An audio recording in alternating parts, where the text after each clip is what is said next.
Hello everyone, welcome to career information. इस video में मैं आपसे जो रिक्रूटमेंट शेयर करने वाला हूँ वो है दिल्ली डेवलपमेंट अथॉरिटी ने एक रिक्रूटमेंट जारी किया है, डायरेक्ट रिक्रूटमेंट 2022, जिसमें बहुत सारी पोस्ट के लिए वैकेंसीज है, जैसे कि जूनियर इंजीनियर है, कुछ प्रोग्रामर की पोस्ट है, ट्रांसलेटर की भी यहाँ पे पोजीशन है।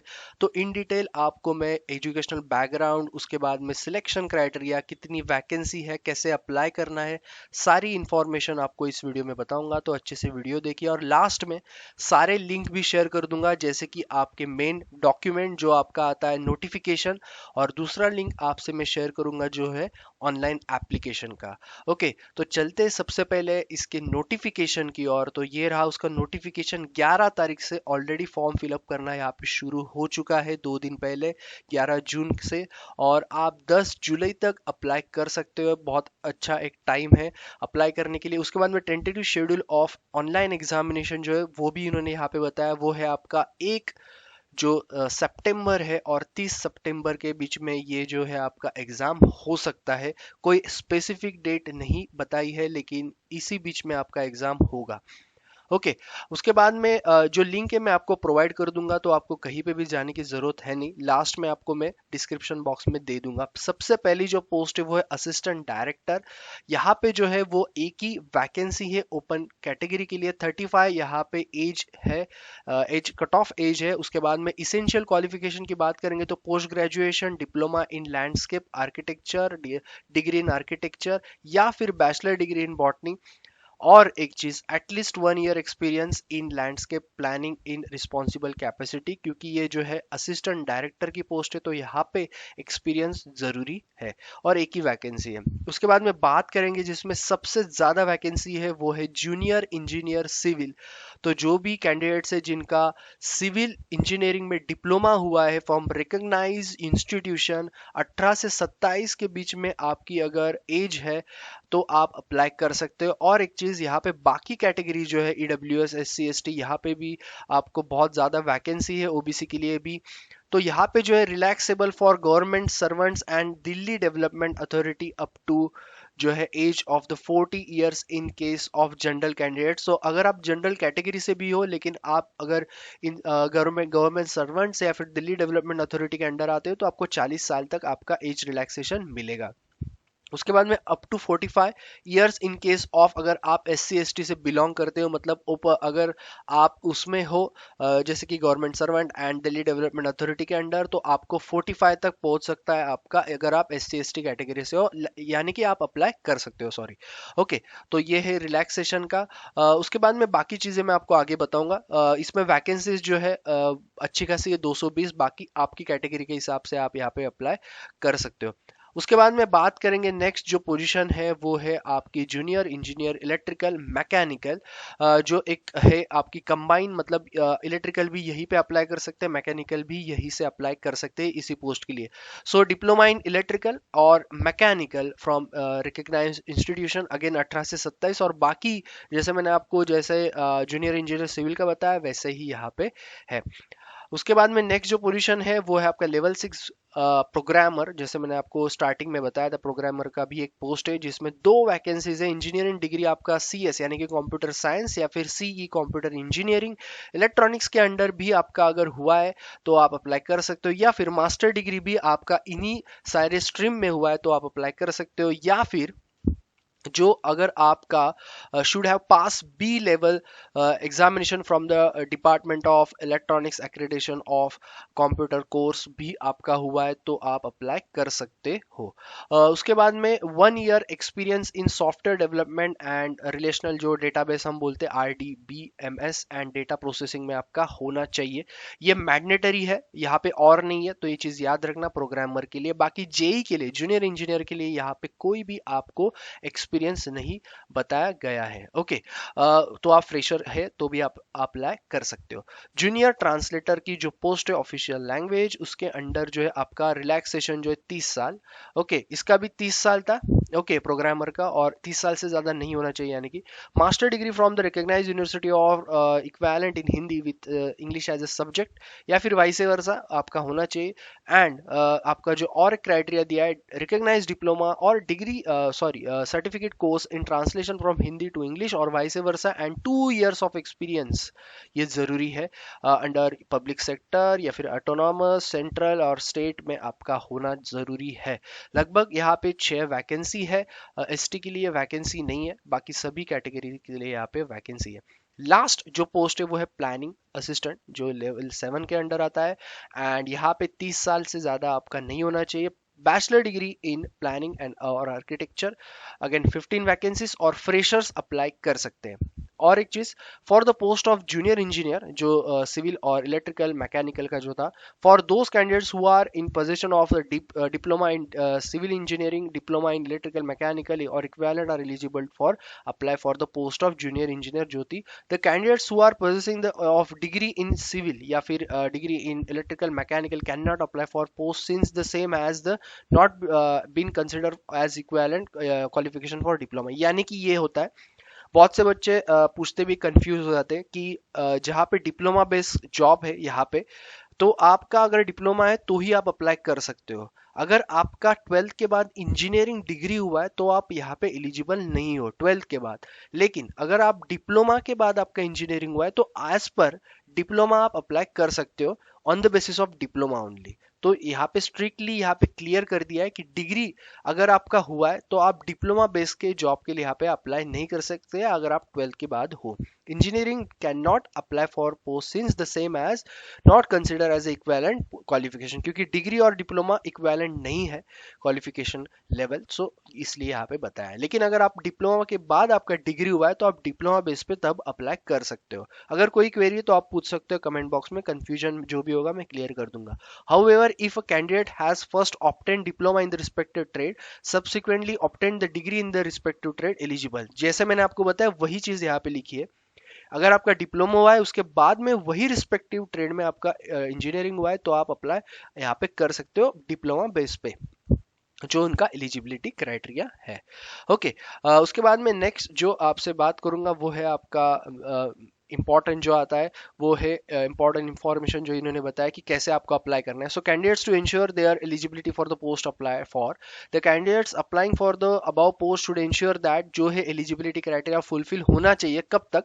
10 जुलाई 2022 तक आपका कट ऑफ डेट है। यानी कि अगर कोई कैंडिडेट ऐसा होगा डिप्लोमा या फिर कोई भी ग्रेजुएशन या कुछ भी, आपका अगर ऐसा होता है कि 10 जुलाई से पहले रिजल्ट आ जाएगा, यानी कि आपका कंप्लीटेड ही माना जाएगा, ऐसा होता है। So candidates who have appear in the examination for the educational qualification mention in notification are not eligible, यानी कि जो बच्चे अपीयरिंग करेंगे 10 जुलाई तक तो वो लोग एलिजिबल नहीं, या फिर आपका एग्जाम भी हो गया लेकिन आपके पास रिजल्ट नहीं है और बाकी चीजें नहीं है, तो आप यहाँ पे अप्लाई नहीं कर सकते। ओके सो आपका रिजल्ट 10 जुलाई के अंडर आना जरूरी है। ओके यहाँ पे DDA will adopt the same formula for conversion, CGPA अगर आपका होता है सो बाय 9.5, तो ये सारी चीज़ें जनरल।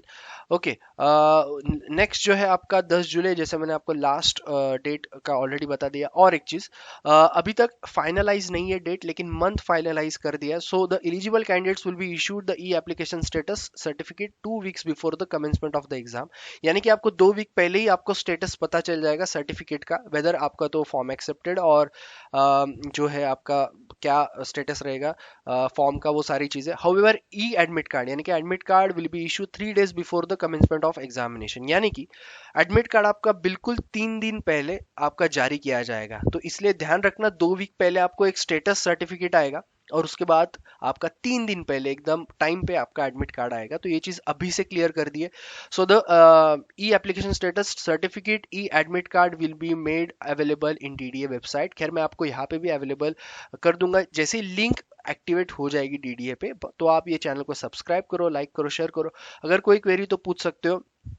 उसके बाद में बात करेंगे नेक्स्ट, वो है आपका आता है एलिजिबिलिटी कंडीशन, यानी कि यस इंडियन होना चाहिए। उसके बाद में एज रिलैक्सेशन की बात करूंगा, 5 साल एससी एसटी जो गवर्नमेंट रिलैक्सेशन के हिसाब से, ओबीसी 3 साल, पीडब्ल्यूडी 10 साल। उसके बाद में पीडब्ल्यूडी प्लस कैटेगरी होगा तो उसमें वो ऐड होता जाएगा, एक सर्विसमैन का भी वैसे ही रहेगा।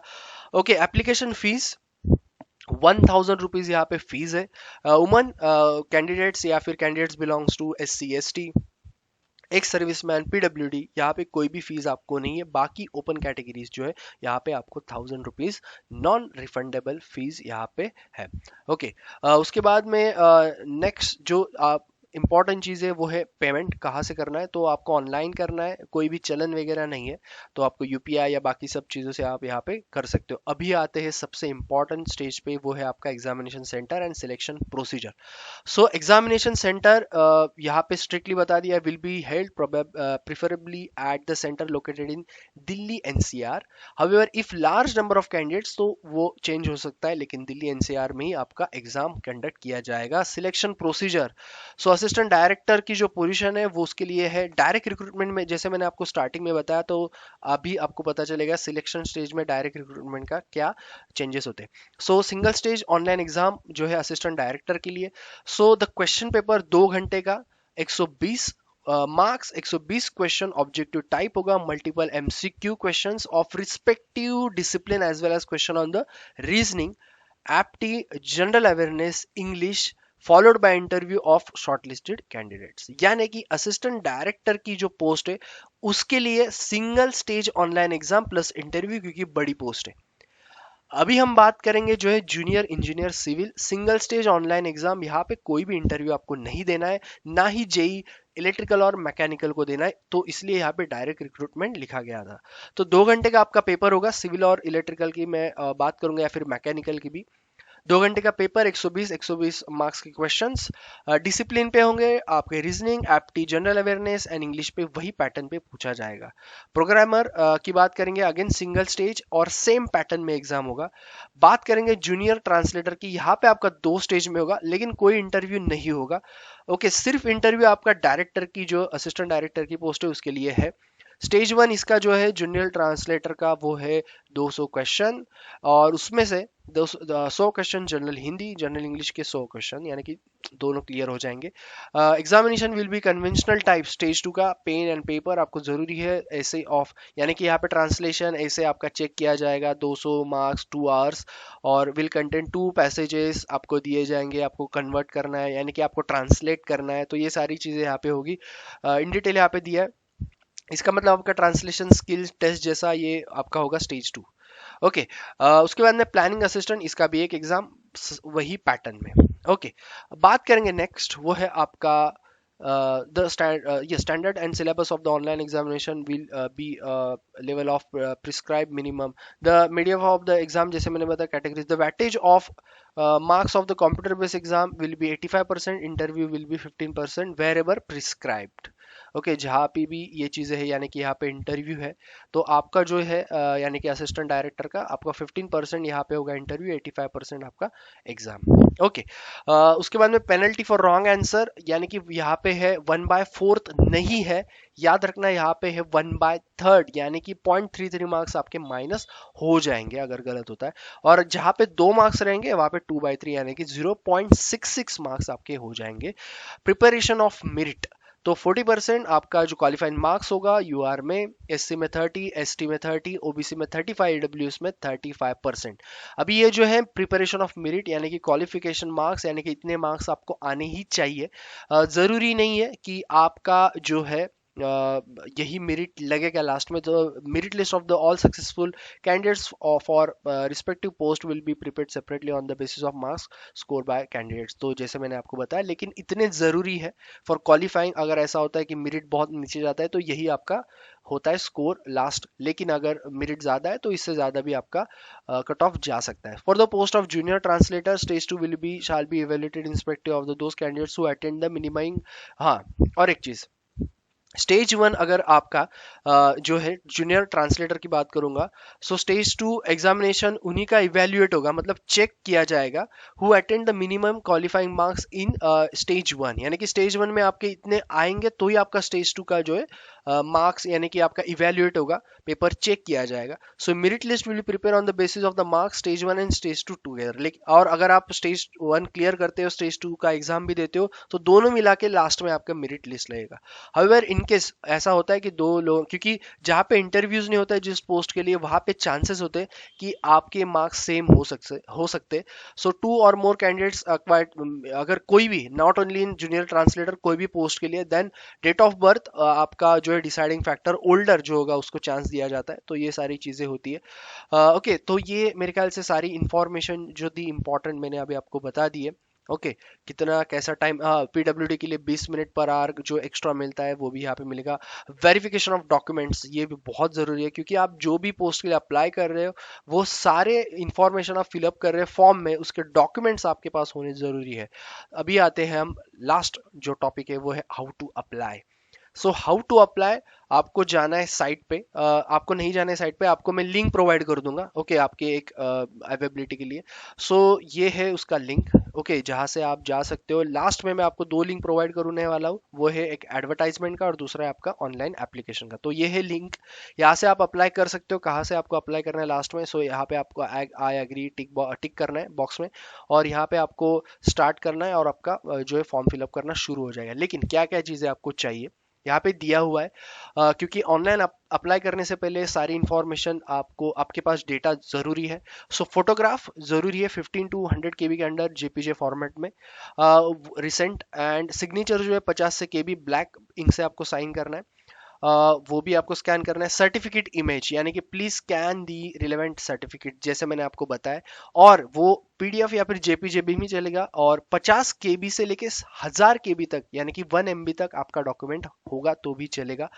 ओके, डॉक्यूमेंट्स बहुत ज़रूरी है। जो भी, अगर आप डिप्लोमा बेस पे अप्लाई कर रहे हो तो आपका 10th, उसके बाद में आपका जो बाकी के डॉक्यूमेंट्स है, यानी कि डिप्लोमा, कास्ट में हो तो कास्ट सर्टिफिकेट, वैलिडिटी जो भी आपका होगा, वो आपको ज़रूरी है स्कैन करवा के रखना। ओके, और वही आपको डॉक्यूमेंट्स ओरिजिनल लास्ट में दिखाना है, क्योंकि कोई भी इंटरव्यू नहीं है बाकी पोस्ट के लिए मोस्टली, तो आपको वो ज़रूरी है। बाकी वैलिड आपका नंबर, ये सारी चीज़ें रखो। ओके, तो ये जरूरी है डॉक्यूमेंट्स, और यहाँ पे लिस्ट ऑलरेडी दी है वेरिफिकेशन ऑफ डॉक्यूमेंट्स, तो वो जो जो आपके होंगे वो आप एक बार यहाँ पे चेक कर लो। जरूरत नहीं है मेरे ख्याल से, जो भी डॉक्यूमेंट्स है जिसमें आप अप्लाई कर रहे हो वो सारे डॉक्यूमेंट्स आपके पास होने चाहिए, बस इतना याद रखना।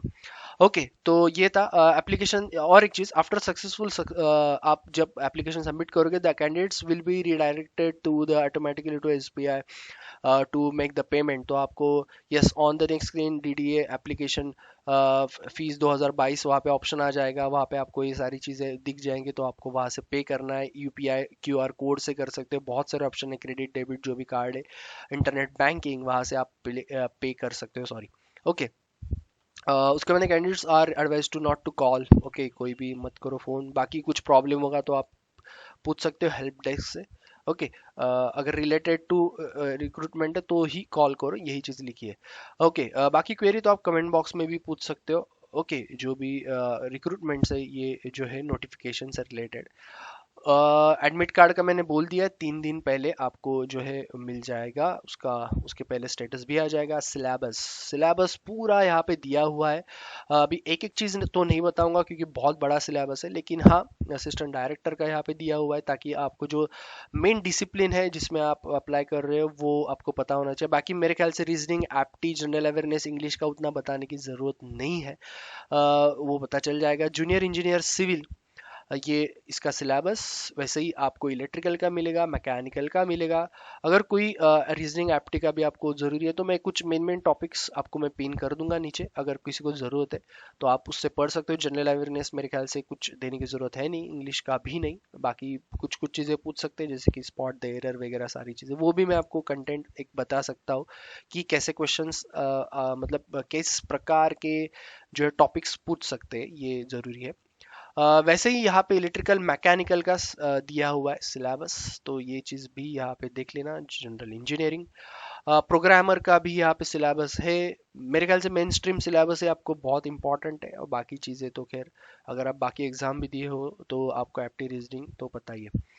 ओके, सो ये था पूरा information regarding the recruitment. Okay, जो जो इंपॉर्टेंट है वो मैंने बता दिया, सप्ली ये एडिशनल डॉक्यूमेंट्स है।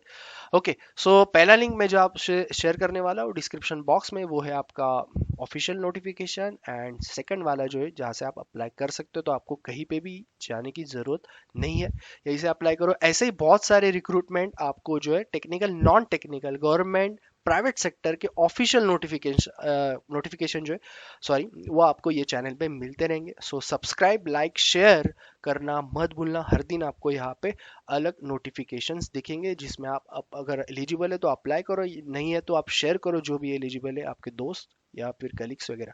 Okay, so thank you all the best. कोई क्वेरी है अगेन आप कमेंट बॉक्स में पूछ सकते हो, रिक्रूटमेंट से रिलेटेड या फिर कोई और रिक्रूटमेंट से रिलेटेड भी होगा, then you can just pin me in comment box. Okay, so thank you all the best everyone.